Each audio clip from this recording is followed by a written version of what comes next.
ng katotohanan. Sunod, mga kababayan. Dito tayo.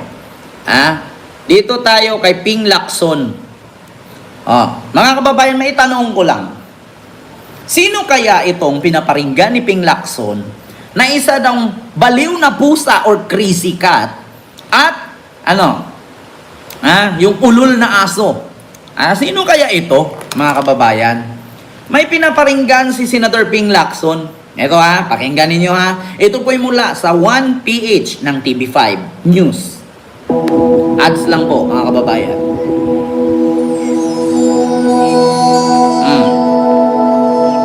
May nakita ko nag-tweet si Senator Senator Lacson. Lacson. Oo. Ang sabi? Abay, nag-tweet siya. Hindi ko lang kung ipapakita natin. Pero nag-tweet siya, sinasabi niya na naghahanap siya ng mga vet. Yan nga. Veterinarian daw. Yan ang bet. Mga hayop na to. Specific ang kanyang paghahanap. Kailangan doon ng vet kasi may problema siya doon sa maingay na aso sa taas. Annoying dog? Maingay na pusa sa baba. At crazy cat. Hindi ko. Yes. Barking on the upper floor at saka sa ground floor naman may nag-meow-meow. Ngayon, mga kababayan, gusto kong i-explain sa inyo. Alam ko matatalino tayong lahat. Ang Senado ay tinatawag yan na mataas na kapulungan. Ang Kongreso ay tinatawag yan na mababang kapulungan. So si Marcoleta tahol ng tahol nasa mataas na floor. Si Kiko Barsaga, miyaw ng miyaw, nasa mababang floor. 'Di ba? Kita ninyo? Ang bilis lang. Help. Is there's a veterinary clinic with an animal psychiatric ward. We have a crazy cat that keeps mewing on the ground floor, nasa baba. And annoying dog that keeps barking on the upper floor. Sa madaling salita po yan, ang Kongreso po ay nasa mababang kapulungan. Ang Senado ang nasa taas na kapulungan. Di ba? Alam nyo na, mga kababayan. Bakit? Ano nga bang kadahilanan, mga kababayan, kung bakit ganito na lang ang post ni Senator Ping Lacson? Bakit? Ganito po, pakinggan natin. Makikinig sa atin sa radyo mamayang 10 p.m. Ang tweet po ni Senator Ping Lacson, Help! Is there a veterinary clinic with an animal psychiatric ward? We have a crazy cat that keeps meowing on the ground floor and an annoying dog that keeps barking on the upper floor. Yun na.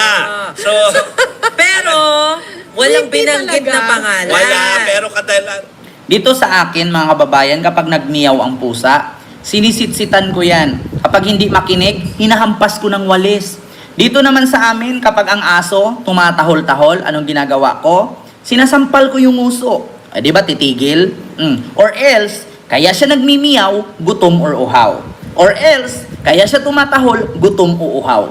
Kailangan mo po napansin, kailangan mo siyang lambingin, kailangan mo siyang pakainin. Kasi kadalasan po sa mga hayop, kapag ito po'y nagmimiyaw at nagtatahol, gutom. Gutom. Kulang sa pansin, kulang sa aruga. Yan po ang totoo. Di ba? Dahil ako po ay mahilig mag-solve ng bugtong. Mahilig ako sumagot sa mga bugtong. Parang nasa... Hindi ba? Hindi. At saka ang matindi dito, may nag-react. Oo, pakinggan natin. Sino nag-react? Naku, ang aso ba o yung pusa? May nag-react din na pusa eh. Ay. Ato naman tayo sa, Diba? sa upper. Upper. Kita niyo, Upper. Sige. Na-react. Ano ba yung upper? Para fair, i-playback po natin ang mga soundbite po ni Ginoong Marcoleta. Ayan, si Marcoleta. Pakinggan ninyo. Asa na? Pakinggan ninyo. Okay. Oy, hello muna kay Joven Carol, waiting kay lang daw po. Ang, kay Omar Mokhtar. Alam na. Yung mga tao, ang media, alam kasi Julio ng Matiaga tao. Jr. and Jessica Donato. Hello. Alam din ng sa- media At kay Angel kung sino yung Magno, maingay na aso sabi niya humanitarian, sa taas. big word. Peter Yeah. Paul At sino yung miyaw ng miyaw sa baba? Alam ha? Darren Nag-react, ano magagawa po namin? Huwag kayong magalit sa amin. Magalit po kayo sa kanila dahil sila yung nag-aaway-aaway. Di po ba? Ito po. Panoorin ninyo. Last Sunday, September 28, Senator Panfilo Lacson Laksyon. revealed that almost all senators in the 19th Congress inserted at least 100 billion worth of items in the 2025 GAA. Totoo naman talaga. Hindi ba totoo yung ni-reveal ni Lacson na each of senador ay nag-insert ng 100 billion at bawat isa sa mga senador ay 5 to 9 billion ang makukuha sa bawat opisina? So hindi ba totoo yun? Totoo naman talaga. Saan ka nakakita na tumakbo ng senador na hindi gumastos ng 100 million sa kampanya niya? Oh, ang tanong ngayon, saan nyo babawiin yung 100 million na yan? Magkano lang naman yung sinasahod din yung a month? Diba? Napakasimple lang yan. Gagastos ka ng 100 million, 200, 300, minsan 1 billion pa para manalo ka. And then pag nanalo ka, paano mo bawiin yun? Magkano lang ang sahod ng senador per month? Diba? Totoo yung ni-reveal ni Pampilo Lacson. Sinabi pa po niya, Mr. President, Ah. sa budget deliberation, pwede kong tanungin ito, bakit pinayagan ito? Ang pagbusisi, lalo sa plenary, gusto kong malaman ilan ang isiningit na insertion, ang nag-release at paano na-implement. Ayun. So may nagsalita from upper chamber. May nag-react, may Pero tumahol. may nagsalita rin from lower chamber. Okay. Oo. Pinost sa Facebook. Nasaan? Eto, ang sabi, babasahin ko na Sige, lang. sige. Ha? Base dun sa post ni Congressman Kiko Barzaga. Okay. Sabi niya, hindi yan ang sinabi niya. Ang sabi niya, kala ko, friend mo si, hindi ko na lang babanggitin, pero may sinabi siyang tuta. Bakit mo siya inaaway ngayon? May bagong Senate President na ba? Di ba? Sagot yan ni Congressman Kiko Barzaga dun sa post ni Senador Ping Lacson na naghahanap siya ng vet. Pero sabi ko nga, wala namang pinangalanan si Senator Ping Lacson. So bakit may mga nagre-react? Bakit may nagmeow-meow sa kanan? At saka meron pang mga kababayan na plano ngayon na kudita na naman daw sa Senado. Diba? Kudita na naman daw. Alam niyo sa totoo lang mga kababayan I will tell you frankly, sa lahat na lang po ng investigasyon sa Senado, puro po talaga umiipan. Buti pa ako may tono, si Sara wala. Lahat, pag may investigasyon, pag may hakbang na gagawin ang Senado, si Marcoleta ang number 1 na tututol at mag-re-react dyan. Oo, halos lahat. Kung hindi si Robin, si Marcoleta. Dalawa lang sila. Kung sino pa yung mga walang ginawang maganda, sila pa yung puro kuda. Totoo yan. Di ba? Kami. Diyos mio, Marimar. Hay, naku po. Oo. Senator Panfilo Lacson has steered controversy. Senator Panfilo Lacson has steered controversy with a cryptic social media post comparing some of his colleagues to noisy animals. More in this report. Tensions in the Senate continue to brew as Senate President Pro Tempore Panfilo Lacson took to social media with another cryptic post. This time, likening his colleagues to noisy animals. On X, formerly Twitter, Senator Panfilo Lacson wrote, "Help! Is there a veterinary clinic with an animal psychiatric ward? We have a crazy cat that keeps meowing on the ground floor and an annoying dog that keeps barking on the upper floor." While Lacson made no direct mention of names, the remark came a day after Senator Rodante Marcoleta's privileged speech on the Senate floor. Kaya nga si Amy Marcos nag-lift sa GC Pansin nyo yan mga kababayan. Kaya si Amy Marcos umalis sa GC. Bakit? Marami daw kasi tumatahol. Marami daw kasing nagmimiyaw. Diba? Ganyan po mga kababayan. Diyos mio, Marimar. Alam nyo sa totoo lang, ibang-iba yung politician ngayon at politician noon, mga kababayan. Bakit? Hindi po sila nagpapaligsahan sa gawa. Nagpapaligsahan sila sa pasikat. Okay lang sana kung sisikat ka sa mabuti. Sisikat ka sa kapalpakan. Take note, ang layo talaga, sa totoo lang mga kababayan. Iba ang politician ngayon sa politician noon. Yung politician noon, nag-aaway yun. Bakit? Dahil sa pagandahan ng gawa. Yung isa, proyekto ni ganito, napakaganda. Pinapaganda yung katulad ng Makati. Pinapaganda ang Makati, naiinggit ang Taguig. Oh, inaagaw ng Taguig ngayon yung dapat sa Makati. Oh, pero habang nagpapaligsahan sila, pagandahan sila ng serbisyo. Ngayon mga kababayan, hindi eh. Pagandahan ng salita, puro naman kapalpakan. Di ba? Nakita mo yan? Ganyan ang mahirap mga kababayan. Yung buboto ka ng isang politician, pero walang alam pagiging politiko. Bakit? Kung either dating artista, o di kaya dating negosyante, di ba? Kita nyo yan? Or else, tumatakbong politician para protektahan ang kanilang negosyo. Ganon sila, mga kababayan. Ay, Diyos mio, Marimar. Alam nyo dyan sa Senado ngayon, mabibilang lang yung mga matitinong senador. Mabibilang lang. And the rest, wala na. Yung parang, papasok ka na lang, tapos lalagbok ka. Ito with all due respect kay Senator Lito Lapid, wala talaga siyang ginawa.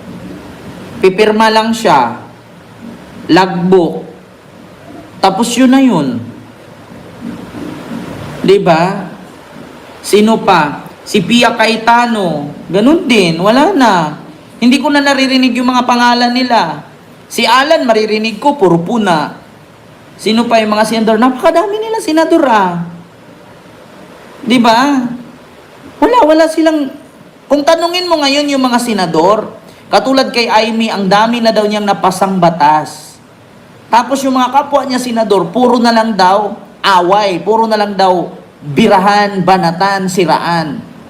Dami kang ang ginawang batas, hindi naman napapakinabangan ng tao. Yung batas bang nagawa mo, nakakatulong ba sa baha? Kaya nga sabi ni Willie Rebillame, tatakbo akong senador pero hindi ako gagawa ng batas. Bakit? Ang dami-dami ng ginawa ng batas simula nung unang mga naging senador na, hindi naman lahat napakinabangan ng tao. Diba? Alam niyo, sa totoo lang, dapat nga si Willie Rebillame ang pinapanalo nyo dyan para gagawin ninyong ERCOS. Gawin ninyong CERCOS at wawawin yung Senado. Kaya pag nag-away-away kayo, bigyan ng jacket yan. Boom, tarat-tarat. Ganun ba? Tapos papuntahin nyo si Philip Salvador dyan. Tapos papanalunin nyo si Jimmy Bundok at kakantahan kayo ng Let me be the one to break it up so you won't have to make excuses. Ganun lang dapat.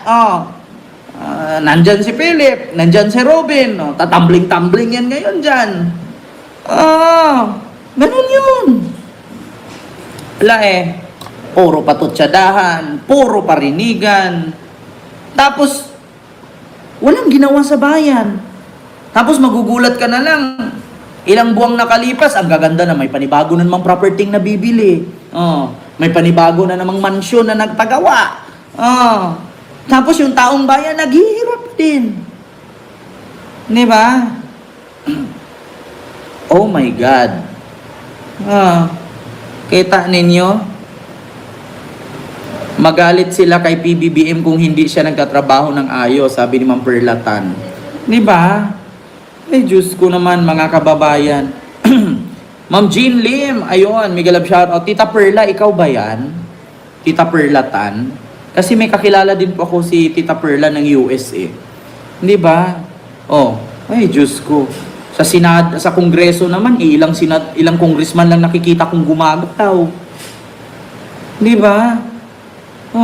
Pero yun mga kababayan, mas unahin pa nilang pagpulungan at pagmitingan ang house arrest kaysa sa sugpuin kung sino yung magnanakaw.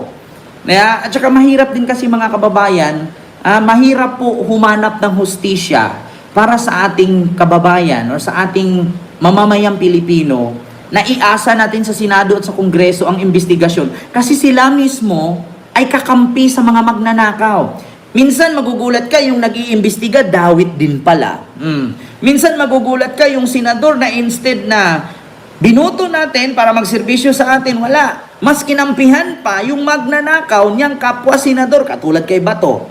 Anong sabi ni Bato? Anytime, right now, right here, magre-resign ako kung sangkot si Joel Villanueva. Ngayon, isa si Joel Villanueva sa nakasuhan kasama ni Chis Escudero, Jinggoy Estrada, Ramon Revilla Jr. Kita ninyo? Tapos magre-resign daw siya kapag napatunayan si Joel Villanueva. Bakit na-freeze yung account? Nandiyan pa si Nancy Binay. Kita ninyo? Magre-resign ako right here, right now. Ba't hindi siya nag-resign? Di ba? Bato, Joel, resign. Tignan niyo, pakinggan ninyo. Ang gusto ko sabihin sa inyo, kung sabihin nyo involved si Senator Villanueva sa flood control, right here, right now, mag-resign ako sa pagkasenador. Kung sabihin mo na humingi siya sa inyo na flood control, dahil ilang taon ko nang naririnig yan na sinasabi niya na ayaw niya na flood control, galit na galit siya dahil ang Bulacan nababahan ng flood control. Pero kung sabihin mo na naghumingi na flood control sa inyo, I am sure, hindi yan nangyari. Gusto ko Ngayon, Bato, tanungin kita, alin bang uunahin mo? Yung mag-resign o magtago?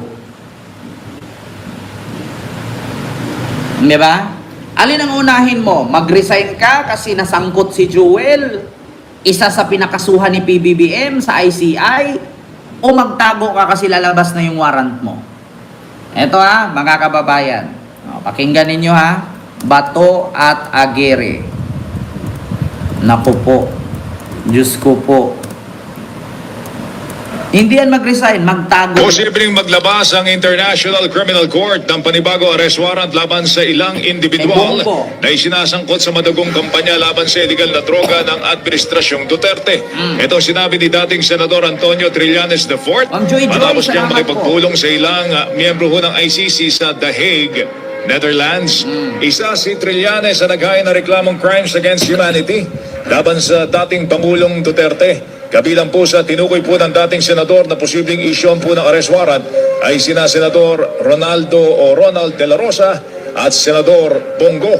Yung warrant, ang ni-expect na lang natin ay dalawa. Isa kay Bato, isa para kay Bongo. Hinihinga ng GMA Integrated News sa pahayag sina De La Rosa at Go hinggil sa bagay na ito. Sinabi pa ni Trillanes na magsisilbi namang testigo laban kay dating Pangulong Duterte, si dating Police Colonel at dating PCSO General Manager Ruina Garma na nagsiwalat ng cash reward system para sa kada mapapatay na drug suspect noong nakalipas na administrasyon. Si Ruina Garma will be a witness laban kay Duterte sa ICC. Kasama na sa listahan ng mga witnesses. Tinig po ni dating Senador Trillanes, mga kapuso, una nang sinabi ni Justice Secretary Jesus Crispin Remulla na nagpunta si Garma sa Malaysia noong isang buwan para makausap po ang ilang kinatawan ng ICC at pumayag na tumistigo laban naman sa dating Pangulo. Posibleng maglabas ang International Criminal Court ng panibago arrest warrant. Ito pa, mga kababayan. Sa sinasabi ninyo na ang Senado gumawa ng resolusyon para i-house arrest si Digong at pauwiin sa Davao. Alam nyo ba mga kababayan na yung resolusyon na ginawa ng mga senador nagpapatunay lang na kahit nakakulong si Digong ay ma-impluensya pa rin siya kasi mas maraming senador ang sumuportang pauwiin siya. Kaya alam nyo kung bakit mga kababayan, ginagamit po ng ICC na counter-arbiter. Arbiter ba ang tawag dyan? Ginagamit ng ICC yun na kaya hindi nila pauwiin si Digong, hindi nila pakawalan si Digong kasi nga daw ma-impluensya pa rin. So, maraming salamat po mga senador sa ginawa ninyo na resolusyon at natulungan nyo po na si Digong at ang mga biktima niya sa EJK na mabigyan ng hustisya at lalong idiniin at hindi siya makakauwi.